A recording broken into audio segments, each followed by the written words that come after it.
FM Lifeline, Lifeline, Lifeline। श्रोताओं, आज के एफएम लाइफलाइन कार्यक्रम में हमारे एक्सपर्ट मेहमान हैं doctor Deepesh Kanwar, additional professor, department of renal transplant, PGI Chandigarh.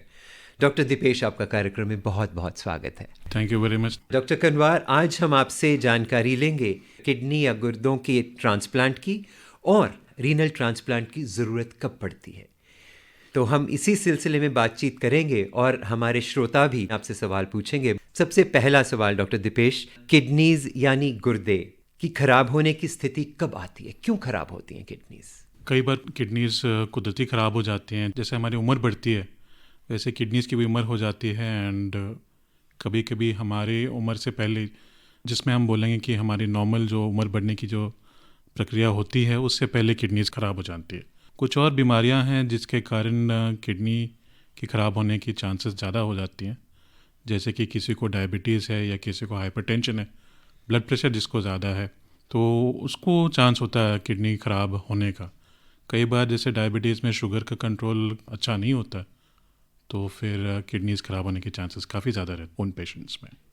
तो आप उस स्टेज पर कब आपको पहुंचते हैं और निर्णय लेते हैं कि हाँ, अब उस मरीज़ को दोनों किडनीज़ ख़राब हो गई हैं और उसको ट्रांसप्लांट की यानी कि दूसरी किडनी की ज़रूरत है?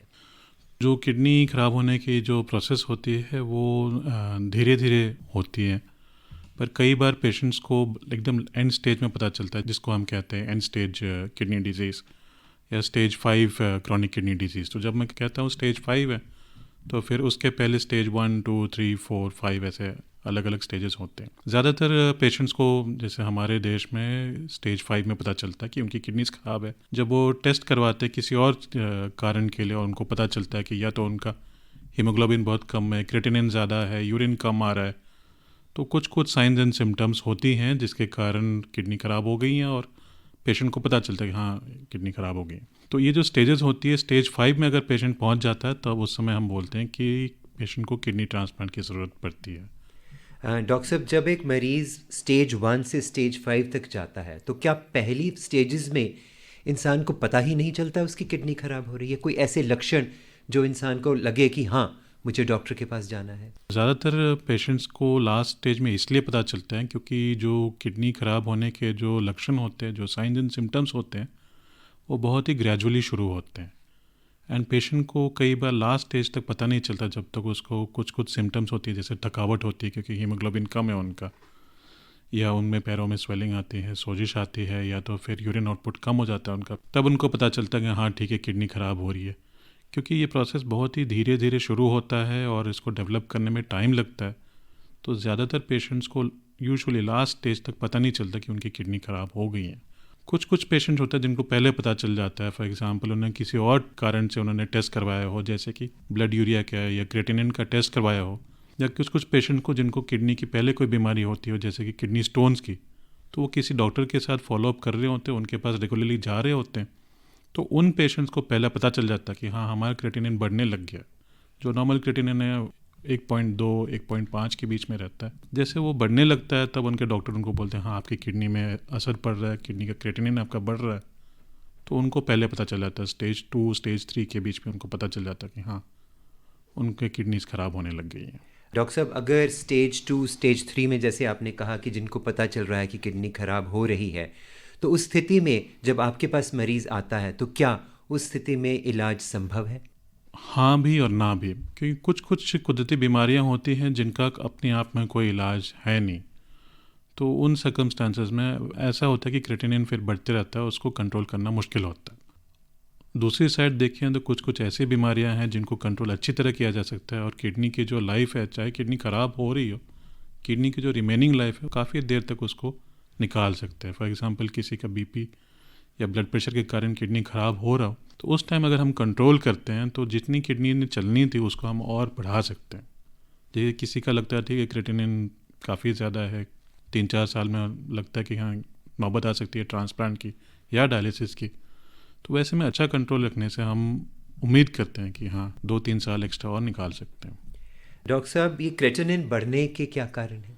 क्रेटिनिन बढ़ने का मेन कारण जो है वो किडनी ख़राब होने का है। तो क्रेटिनिन एक ऐसी पदार्थ है जो किडनी फ़िल्टर करती है, और किडनी जैसे जैसे फ़िल्टर करती है और किडनी का जो फिल्ट्रेशन कम होता है तो क्रिएटिनिन बॉडी में इकट्ठा होने लगता है, और उसकी मात्रा जब बढ़ती है तो हमें क्रिएटिनिन टेस्ट में जब हम देखते हैं तो क्रिएटिनिन बढ़ा हुआ आता है। डॉक्टर साहब, जब एक मरीज़ स्टेज 5 में पहुंचा और उसकी ये स्थिति आ गई कि हाँ अब किडनी ख़राब है, फिर आप ट्रांसप्लांट के लिए कैसे प्रोसीड करते हैं?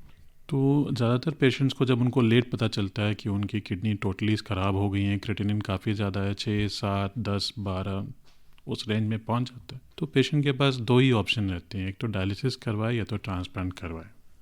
डायलिसिस के साथ प्रॉब्लम यह है कि ये टोटली आर्टिफिशियल है, तो उसमें जो डायलिसिस फ़िल्टर बार बार करना पड़ता है वो पेशेंट के लिए लॉन्ग टर्म करना काफ़ी मुश्किल रहता है। तो इसीलिए हम ट्रांसप्लांटेशन के लिए बोलते हैं, क्योंकि ट्रांसप्लांट में जो हम बोलेंगे क्वालिटी ऑफ लाइफ वो काफ़ी बेटर है ट्रांसप्लांट में, बजाय इसके कि वो डायलिसिस कराते रहें।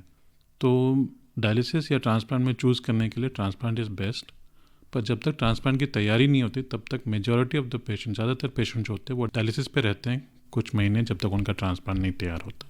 एक बार ट्रांसप्लांट तैयार है तो फिर वो ट्रांसप्लांट के लिए जाते हैं। तो डॉक्टर साहब, जब ट्रांसप्लांट का डिसीजन ले लिया गया तो वो कौन लोग हैं जो उस मरीज़ को अपनी एक किडनी दे सकते हैं? अगर हम किसी को किडनी ट्रांसप्लांट करने के लिए देखते हैं तो 3-4 चीज़ें देखनी होती हैं। एक कि उनका जो ट्रांसप्लांट जब हम करते हैं तो डोनर किडनी के साथ मैच कितना अच्छा है। जाहिर है अगर कोई अपना ही रिलेटिव होता है तो उनके साथ मैच अच्छी होती है, तो इसलिए हम फर्स्ट एंड फॉरमोस्ट हम वो देखते हैं कि उनके फैमिली में किन के साथ उनका मैच अच्छा है जिसके हम किडनी दे सकते हैं। हम ये भी देखते हैं कि किडनी की क्वालिटी, जैसे डोनर जो किडनी दे रहे हैं वो कितनी अच्छी किडनी है, क्योंकि हर एक पेशेंट की जो किडनी है अलग अलग लेवल की फंक्शन की होती है। कुछ की किडनी बहुत अच्छी काम करती हैं, कुछ की कम। क्योंकि हम एक ही किडनी देंगे तो जो किडनी पेशेंट को जो मिलता है वो हम चाहते हैं कि वो अच्छे से अच्छा किडनी हो। एंड लास्ट हम ये देखते हैं कि डोनर जो है वो किडनी देने लायक हैं कि नहीं। हो सकता है डोनर में कोई बीमारी हो जिसके कारण वो किडनी ना दे पाए। अगर कोई पेशेंट ऐसा हो जो अपने फैमिली में से किडनी नहीं ले पाए, रिसीव नहीं कर सकते हैं, जैसे उनके पास या तो डोनर सही नहीं है या डोनर के साथ मैच अच्छा नहीं बैठ रहा, तो उनको हम बोलते हैं लिस्टिंग के लिए। जो लिस्ट है वो है कैडेवर किडनी, मतलब डिसीज डोनर ऑर्गन ट्रांसप्लांटेशन हम बोलते हैं। जो एक्सीडेंट के विक्टिम हैं, जो ब्रेन डेड हो गए, वो जब किडनीज डोनेट करते हैं तो उनकी किडनीज हम इन पेशेंट्स को ट्रांसप्लांट करते हैं। डॉक्टर साहब, आपने कहा जो पेशेंट्स ब्रेन डेड हो गए हैं, मुझे बताइए कि ब्रेन डेड का क्या मतलब है? जो आजकल की जो मॉडर्न मेडिसिन है, जैसे हम बड़े हॉस्पिटल्स में कर सकते हैं, लोगों को हम वेंटिलेटर में रख सकते हैं, लोगों को हम दवाइयाँ चला के उनकी बीपी को मेंटेन कर सकते हैं, उनके हार्ट को चला सकते हैं, पेसमेकर वगैरह डाल के हम भी हार्ट को चला सकते हैं। तो इससे जो हमें पता चला है ना आजकल के मेडिसिन में, कि जो हमारी शारीरिक प्रक्रियाएं हैं, शारीरिक जो प्रोसेसेस जो हैं, वो हमारे एग्जिस्टेंस, जो हमारे अस्तित्व से अलग है। हम इंसान इसलिए हैं क्योंकि हमारे जो सोच हैं, जो विचार हैं, जो भावनाएं हैं, इमोशंस, वो सारे हमें इंसान बनाते हैं। एंड क्योंकि वो दोनों अलग है तो हमें ये पता चला कि हम मॉडर्न मेडिसिन से चाहे किसी की हार्ट बीट को कितनी देर चला लें, किसी की सांस को, उसके रेस्पिरेशन को कितनी देर चला लें, किसी को अगर ऐसी चोट पहुंची है उनके ब्रेन को कि उनका सोचना और अनुभव करना वो सारा कुछ बंद है, तो फिर वो इंसान को हम बोलते हैं that they our brain dead, that जो उनका जो दिमाग है वो मर गया है। और मुझे आप पूछेंगे तो बस जो शारीरिक प्रोसेसेस हैं, जैसे दिल की धड़कन चल रही है, बट वो इंसान है नहीं, क्योंकि ऊपर से वो ख़त्म है। तो फिर क्या एक पूरी टीम है जो डिसाइड करती है कि हाँ ये मरीज़ अब ब्रेन डेड हो गया है, इससे हमें ऑर्गन्स मिल सकते हैं? जो ब्रेन डेथ का जो डायग्नोसिस है, जिस पेशेंट को हम बोलते हैं हाँ ये ब्रेन डेड है, क्योंकि ये इतना सीरियस इशू है, मामला इतना गंभीर है, तो इसके लिए एक कमेटी पूरी बैठती है। ये एक डॉक्टर के बस की बात नहीं है बताने के लिए कि कोई पेशेंट ब्रेन डेड है कि नहीं है। कम से कम 4 डॉक्टर बैठते हैं बोलने के लिए कि ये पेशेंट ब्रेन डेड है कि नहीं। ये डॉक्टर्स आते हैं, ये उन टीम्स में से, उन डॉक्टर्स में से नहीं है जो ट्रांसप्लांट करने वाली, ये टोटली अलग टीम है, ताकि उन पे कोई प्रभाव ना पड़े ट्रांसप्लांट होना है नहीं होना है, ऑर्गन डोनेशन होना है या नहीं होना है। टोटली अलग टीम आती है, वो आके देखते हैं, टेस्ट काफ़ी होते हैं, 2 बार अलग अलग टाइम पे करते हैं वो टेस्ट, सबकी सहमति होती है तभी किसी को हम बोलते हैं कि ये ब्रेन डेड है। सिर्फ इसलिए इतना करते हैं क्योंकि ये एक ज़िंदगी और मौत का डिसीजन है, तो बहुत सीरियसली ली जाती है। आप देखेंगे तो एटलीस्ट 2 बार वो टेस्ट कर रहे हैं, कई टेस्ट एक साथ कर रहे हैं, 4 डॉक्टर्स हैं, तो जो चेकलिस्ट है उसमें आप बोलेंगे तो 11 या 12 ऐसे होंगे, टेस्ट होंगे जो सारे क्लियर करने पड़ेंगे, तभी आप बोलेंगे हाँ इस पेशेंट का चांस है कि ये ब्रेन डेड है। फिर उसको दोबारा कंफर्म करते हैं, हाँ ये टेस्ट जो पहले की थी अभी फिर भी वो यही सेम टेस्ट हैं, इसमें सब में लगता है कि ये ब्रेन डेड है, तभी वो डायग्नोसिस बनता है कि this patient is brain dead. Doctor Deepesh, अगर किसी का सगा संबंधी ब्रेन डेड है और उसके सामने वो वेंटिलेटर पर पड़ा है, उसका हार्ट चल रहा है, देखने में वो लग रहा है कि हाँ उठ जाएगा किसी दिन, उसको कन्विंस करना कि हाँ ये ब्रेन डेड है, सही नहीं हो पाएगा, अपनी ज़िंदगी दोबारा नहीं जी पाएगा, ये कैसे संभव होता है? किस तरह आप ये सब मैनेज करते? ये आपने बिल्कुल सही पूछा, क्योंकि जो पेशेंट के तो रिश्तेदारों को दिखता है, जो फैमिली को दिखता है कि हमारा पेशेंट आया था, उसको रोड साइड एक्सीडेंट हुआ मान लीजिए, और उसके बाद वेंटिलेटर पे रखा हुआ है, हार्ट चल रहा है, वो मॉनिटर पे दिखता है कि हार्ट बीट है, एंड अचानक से कोई डॉक्टर आके बोलता है जी ये तो ब्रेन डेड हो गए हैं, तो फैमिली को सदमा काफ़ी होता है और समझने में काफ़ी टाइम लगता है उनको कि हार्ट तो चल रहा है, हम सांस भी दे रहे हैं, कई बार वेंटिलेटर से देते हैं, कई बार वो एम्बो बैग से देते हैं, तो ऐसे पेशेंट में डॉक्टर साहब क्यों बोल रहे हैं कि ये तो मर चुके हैं।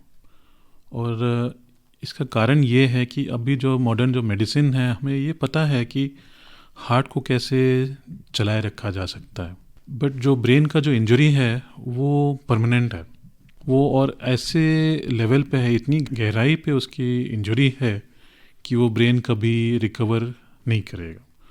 और ब्रेन डेड जो है वो जो हम सुनते हैं कोमा, या हम मूवीज़ में देखते हैं कोई कोमा में था फिर जाग गया, तो ब्रेन डेड और कोमा दोनों अलग अलग चीज़ें हैं। जो ब्रेन डेड है वो इरिवर्सिबल है, वो वापस नहीं किया जा सकता। और कुदरती ऐसा होता है कि मान लीजिए कोई ब्रेन डेड है और हम चाहें कि नहीं कोमा पेशेंट की तरह इनको केयर करें और इनकी बॉडी को चलाए रखें, क्या पता 1-2 साल बाद वो ज़िंदा हो जाए, तो ऐसा नहीं है, क्योंकि जिनकी ब्रेन डेड हो चुकी है, जो बॉडी को चलाने के लिए जो एकदम एसेंशियल जो हार्मोन्स होती है ब्रेन से, ब्रेन की जो सिग्नल जाती है बॉडी को चलाए रखने के लिए, वो ख़त्म हो जाती है। और जो लोगों ने देखा है कि मैक्सिमम 2 वीक्स तक हम ऐसे बॉडी को हम धक्के से चला सकते हैं, उसके बाद अपने आप ही वो बॉडी शटडाउन में चली जाती है।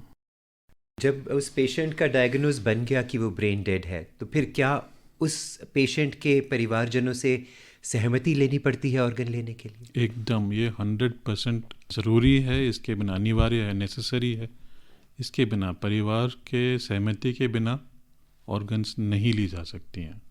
डॉक्टर साहब, हम अपनी चर्चा यूं ही जारी रखेंगे। एक श्रोता हमारे से बात करना चाहते हैं, आइए उनसे बात की जाए।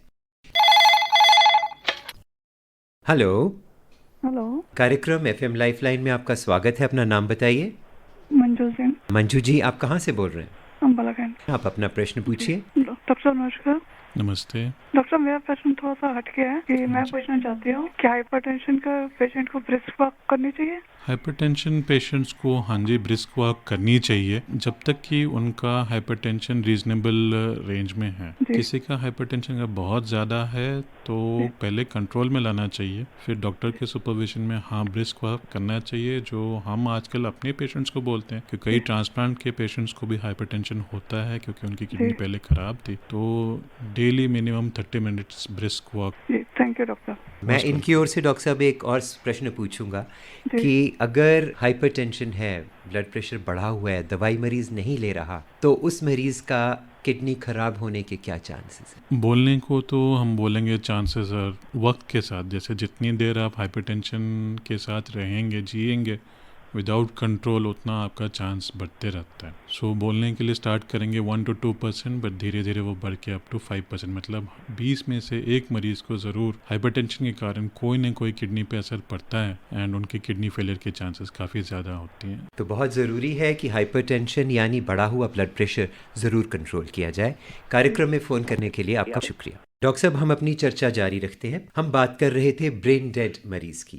तो आपने बताया कि उनके परिवारजनों से सहमति लेनी पड़ती है, सहमति के बाद ही ये हम उनके ऑर्गन्स ले सकते हैं। बहुत मुश्किल होता होगा परिवारजनों के लिए, लेकिन उनको समझाने के लिए, उनको कन्विंस करने के लिए क्या आपकी कोई पीजीआई में प्रक्रिया है क्या? जो ब्रेन डेड डोनेशन के लिए जो प्रक्रिया है, जो प्रोसेस है, वो एकदम पहले से शुरू होती है। जैसे आज हम ये बात कर रहे हैं तो हम चाहते हैं कि पब्लिक में जो आम जनता है उनको ये पता होना चाहिए कि ब्रेन डेड डोनेशन एक ऐसी चीज़ है जिससे कि किसी और को बहुत मुश्किल वक्त में ऑर्गन्स मिलती हैं। सो उनको ये समझना चाहिए कि जब हम ये ऑर्गन दे रहे हैं तो किसी एक ऐसे इंसान को ज़िंदगी जीने का चांस मिल रहा है जिसके पास और कोई उपाय नहीं था।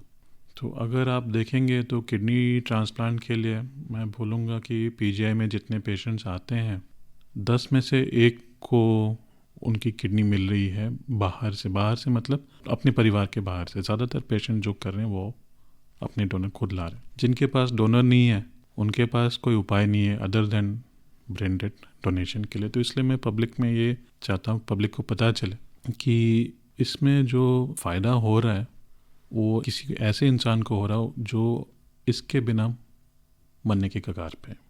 तो एक बार किसी को हम डायग्नोज करते हैं कि हाँ ये ब्रेन डेड हो गए, परिवार एक बहुत ही मुश्किल वक्त से उस समय गुजर रहा होता है, क्योंकि जो उनका जो लव्ड वन है, जिनको वो उनके परिवार वाले हैं, वो मर गए हैं।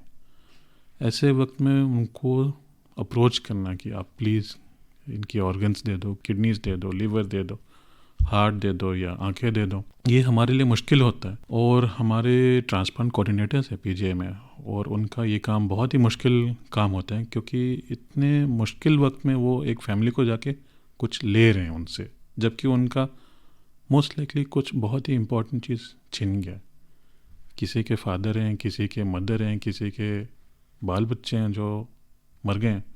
उनसे जाके पूछो कि नहीं हम आपसे कुछ और लेना मांग रहे हैं, फिर भी ये इसलिए ये करते हैं बिकॉज ये किसी और की जान बचाने के लिए है। तो इस प्रक्रिया में जो कोऑर्डिनेटर्स होते हैं वो कोशिश करते हैं कि जो फैमिली है उनके लिए पीजीआई जैसे जगह में जहाँ पे बहुत मुश्किलें होती हैं पेशेंट के अटेंडेंट्स को, कैसे उनका काम आसान कर सकते हैं। कई बार पोस्टमार्टम का काम कराना होता है, वो जल्दी करवाते हैं। जो उनको शिफ्टिंग का काम करना होता है पेशेंट को एक जगह से दूसरी जगह ले जाने के लिए, वो काम में उनको मदद करते हैं। सो पीजीआई एडमिनिस्ट्रेशन अपने साइड से कोशिश करती है कि जितना हो सके उतना डोनर को और डोनर फैमिली को कम से कम मुश्किलें झेलना पड़े। डॉक्टर साहब, इन सभी प्रयत्नों के बाद पीजीआई में तो बहुत से लोग आते होंगे जो ब्रेन डेड भी डिक्लेयर हो जाते हैं, और बहुत से ऐसे भी लोग होंगे जिनको किडनी ट्रांसप्लांट की ज़रूरत है। तो तकरीबन कितने प्रतिशत ब्रेन डेड लोग ऑर्गन डोनेट कर देते हैं? जो पीजीआई में हमने देखा है अराउंड 20 to 35, 20 से 35% के बीच में अलग अलग टाइम पे हमने देखा है कि मान जाते हैं फैमिलीज। एंड एक ब्रेन डेड डोनर से जो हम देखते हैं मिनिमम पीजीआई जैसी जगह में हम 4 जानें बचा सकते हैं। एक हार्ट ट्रांसप्लांट, एक लिवर ट्रांसप्लांट और 2 किडनी ट्रांसप्लांट। तो ऐसे में मुझे लगता है दैट हम कोशिश करनी चाहिए एटलीस्ट 80 to 90%, क्योंकि हम मानते हैं कि यस फैमिलीज़ के लिए बहुत मुश्किल वक्त होता है, कई बार सोच भी नहीं पाते हैं क्योंकि हम उनकी जगह तो है नहीं, तो कई बार हमें पता नहीं चलता है कि वो फैमिली पे क्या बीत रही होती है उस टाइम पे। हम चाहेंगे हाँ सारे जो भी ब्रेन डेड होते हैं हम चाहते हैं कि हाँ सबका डोनेशन हो 80-90%, एटलीस्ट अभी जितना हो रहा है उससे डबल हो जाए तो विल बी हैप्पी। तो ये 30% से 80% तक जाने के लिए एक समाज को, एक मेडिकल फ्रेटर्निटी को, एक आम इंसान को किस तरह प्रयत्न करना चाहिए? अलग अलग गवर्नमेंट्स ने, अलग अलग देशों ने अलग अलग अप्रोच किए हैं इसके लिए। हमारे देश में कुछ कुछ राज्य जैसे केरला, उन्होंने कंपलसरी कर दिया कि कोई भी पेशेंट अगर आईसीयू में मरने वाले हैं, तो उनसे ऑर्गन डोनेशन का कंसेंट ज़रूर लिया जाए। पर एक चाहिए होता है समाज के साइड से अवेयरनेस कि जो ब्रेन डेड डोनेशन का जो ऑर्गन डोनेशन जो होता है, दैट इज़ नॉट एक हॉस्पिटल के लिए नहीं है, वो किसी और पेशेंट के लिए। और हो सकता है वो पेशेंट उतनी ही मुश्किल में हो जितना ये पेशेंट था। ब्रेन डेड पेशेंट के जो फैमिली जितनी मुश्किल में है, जो किडनी फेलियर का या लिवर फेलियर का या हार्ट फेलियर का जो पेशेंट है, वो और उसका फैमिली भी ऑलमोस्ट उसी स्टेज में है। इनका पेशेंट मर गया है, उनका पेशेंट मरने वाला है। तो जब तक एक इंसान दूसरे इंसान की मदद नहीं करता है, तब तक हम समाज, एज ए सोसाइटी, हम एक देश की तरह, एज ए नेशन, हम वही पिछले वक्त में हम रह जाएंगे। हमें अपने अंदर में वो महसूस करना चाहिए कि किसी और को भी इतनी मुश्किल है, इतना ही दर्द हो रहा है। तो बहुत ज़रूरी है कि समाज की सोच बदलनी, ताकि हर इंसान सोचे कि अगर मुझे मौत आती है, जो कि एक जीवन का यथार्थ है, और अपनी मौत के बाद वो किसी और को जीवन दे सकता है, तो शायद इससे बड़ा कुछ और कार्य हो ही नहीं सकता। डॉक्टर साहब, क्या हम कोई भी जीते जी भी अपने ऑर्गन्स डोनेट कर सकता है ताकि उनकी मौत के बाद डॉक्टर्स को किसी की सहमति ना लेनी पड़े? हम अपने ड्राइविंग लाइसेंस में कंसेंट देते हैं, हम सहमति देते हैं कि अगर हम एक्सीडेंट में इन्वॉल्व होते हैं या हम ब्रेंडेड होते हैं तो हमारे ऑर्गन्स हमसे ली जा सकती हैं करके। इसके बावजूद भी हम फैमिली से पूछते हैं, क्योंकि जिसने कंसेंट दिया था, जिसने सहमति दी थी, वो तो रहा नहीं। सो नेक्स्ट किसका हक है इस पे? डॉक्टर साहब, एक और श्रोता हमारे से बात करना चाहते हैं, मुझे इशारा हो रहा है, आइए उनकी भी शंका दूर की जाए। हेलो, कार्यक्रम FM लाइफलाइन में आपका स्वागत है। अपना नाम बताइए। मैं अम्बाला से देवेंद्र आहूजा बोल रहा हूँ। हाँ देवेंद्र जी, बहुत बहुत स्वागत। अपना प्रश्न पूछिए। आज हम बात कर रहे हैं किडनी डोनेशन की, किडनी ट्रांसप्लांट की। मैं पूछना चाहता हूँ, ये किडनी ट्रांसप्लांट क्या चीज़ होती है? किडनी ट्रांसप्लांट क्या चीज़ होती है? हाँ जी। किडनी ट्रांसप्लांट हम करते हैं किसी की जो किडनी जो ख़राब हो गई है उसको रिप्लेस करने के लिए, है ना।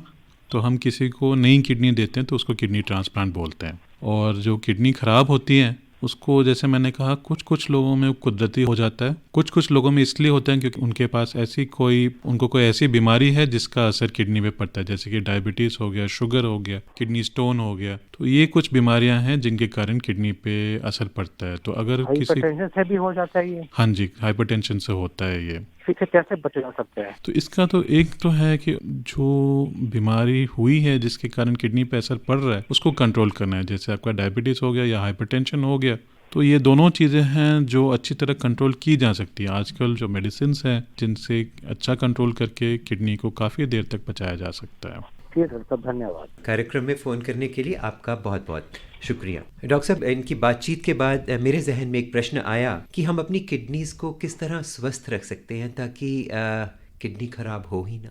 तो एक तो जैसे मैंने कहा कि आजकल की लाइफस्टाइल डिसीज़ेस जो हम बोलते हैं, जो हमारे रहन सहन के कारण जो बीमारियां होती हैं, जैसे कि डायबिटीज़ हुआ या हाइपरटेंशन हुआ, हाइपर कोलेस्ट्रोलेमिया हुआ जिसमें कोलेस्ट्रॉल का लेवल ज़्यादा होता है, एक तो उनके कारण होता है। और एक जैसे मैंने कहा कि कुदरती होता है। तो जिसको कुदरती कोई किडनी की बीमारी होती है, ऑब्वियसली उसका कोई तरीका है नहीं कंट्रोल करने का। अगर आप उसको टाइम पे पकड़ लेते हैं तो आप नेफ्रोलॉजिस्ट को दिखा सकते हैं और कुछ में थोड़ा ट्रीटमेंट हो सकता है। बाकी रही लाइफस्टाइल डिजीज़ेस के में, तो उसमें ऑब्वियस है कि एक तो हम कोशिश करेंगे कि बीमारियाँ हमें हो ही ना।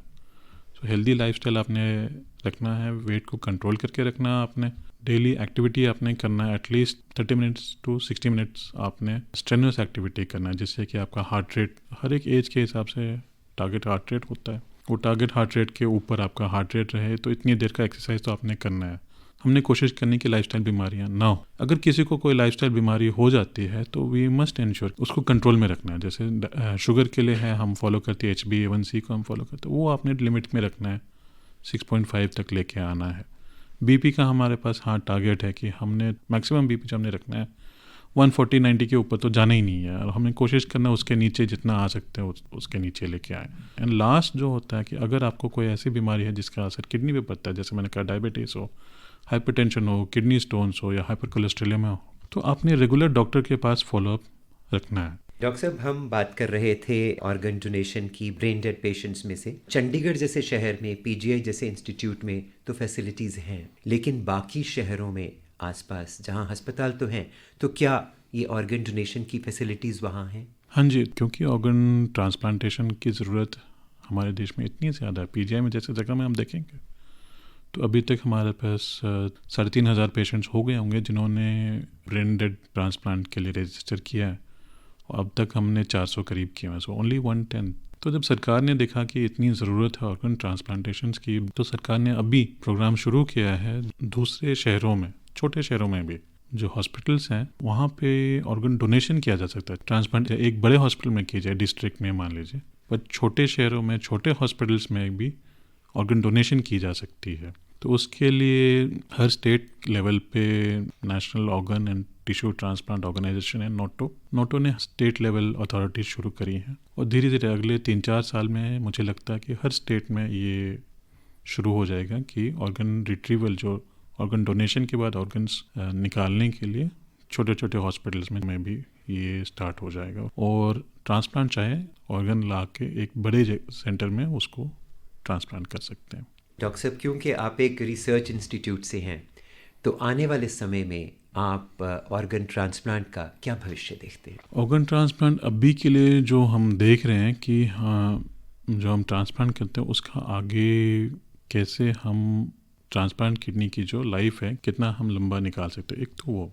नंबर 2, जो हम प्रीवियसली जिन डोनर्स को हम मना करते थे कि इनकी ऑर्गन्स हम नहीं ले सकते हैं, खासकर ब्रेन डेड डोनर्स में, उनमें हम देख रहे हैं कि कैसे ब्रेन डेड डोनर्स से हम किडनीज ले सकते हैं जो पहले मना करी जाती थी, उनको कैसे अभी हम ले सकते हैं। तो इवन जो हम पहले बोलते थे ठीक है इनका एज ज़्यादा है तो इनको हम नहीं ले सकते, तो आजकल हम करते हैं एज मैचिंग। जैसे किसी की उम्र अगर 60 ईयर्स है, वो किडनी देना चाहते हैं आफ्टर डेथ, आजकल हम बोलते नहीं, किसी का एज 60 से ऊपर है तो उनकी किडनीज हम उन पेशेंट्स को लगा सकते हैं जो खुद 60 के ऊपर है, तो उनकी किडनीज इनकी बॉडी के साथ अच्छी मैच कर जाती है, बजाय इसके कि कोई बहुत ही यंग पेशेंट को दी जाए। आगे चल के अभी जो वेस्टर्न नेशंस में जो अभी जस्ट रिसेंटली शुरू हुआ कि वो किडनीज को दूसरे जानवरों में, लाइक एनिमल्स में, दे आर ट्राइंग, कोशिश कर रहे हैं कि एनिमल्स की जो किडनी है वो बायो इंजीनियर करके क्या वो ह्यूमंस में लगाई जा सकती है कि नहीं।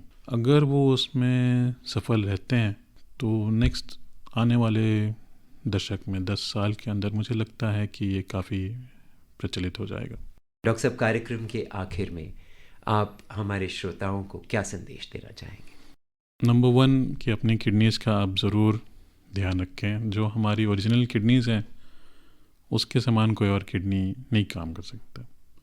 अगर किसी को ट्रांसप्लांट की नौबत आ जाती है तो मैं हमेशा यही उम्मीद करता हूँ कि उनको अपनी फैमिली में मिले, पर अगर वो ना हो सके तो मेरी उम्मीद ये है कि हमारे पीजीआई में, हमारे देश में ट्रांसप्लांट, डिसीज डोनर जैसे ट्रांसप्लांट, ब्रेन डेड डोनर से जो ट्रांसप्लांट होता है उसका नंबर इतना रहे कि इनकी ज़रूरत को हम पूरा कर सकें। और मैं चाहूँगा कि उसके लिए जो हमारे लिसनर्स हैं, जो सुनने वाले हैं, वो अपने मन में वो बना लें कि ज़िंदगी का तो हिस्सा है मरना, कभी ना कभी जो भी ज़िंदा हुआ उसने मरना है, और जाते जाते मरते हुए हम किसी और को हम मदद कर सकते हैं तो इससे अच्छा तो और कुछ हो नहीं सकता कि even after we are dead, even मरने के बाद भी हम किसी का फ़ायदा कर पाएँ, वो बस आजकल संभव हो रहा है ट्रांसप्लांटेशन के कारण। तो मैं यही उम्मीद करूँगा कि लोग अपने फैमिली के साथ बैठें, उनको बताएं कि उनके मन में है ऑर्गन डोनेशन का, तो इससे हमारी ये जो ट्रांसप्लांटेशन का जो प्रोग्राम है वो बढ़ेगा और उनको मदद मिलेगी जिनके लिए और कोई सहारा है नहीं। डॉक्टर साहब, मैं उम्मीद करता हूँ कि आपसे बातचीत करने के बाद मुझे तो ये लगा कि हाँ, मौत तो एक यथार्थ है, लेकिन मौत के बाद अगर हम किसी को ज़िंदगी दे सकते हैं तो इससे बड़ा और कोई सोच नहीं हो सकती और कोई कार्य नहीं हो सकता। आप हमारे स्टूडियो में आए डॉक्टर दीपेश कनवार, आपने किडनी ट्रांसप्लांट और किडनी डोनेशन के बारे में इतनी महत्वपूर्ण जानकारी दी, आपका बहुत बहुत शुक्रिया। अपने साथी संजीव दोसांझ को कार्यक्रम FM लाइफलाइन यहीं समाप्त करने की इजाज़त दीजिए। इस रिकॉर्डिंग में हमें तकनीकी सहयोग दिया हमारे सहयोगी प्रेम सिंह ने। नमस्कार। FM Lifeline, Lifeline, Lifeline.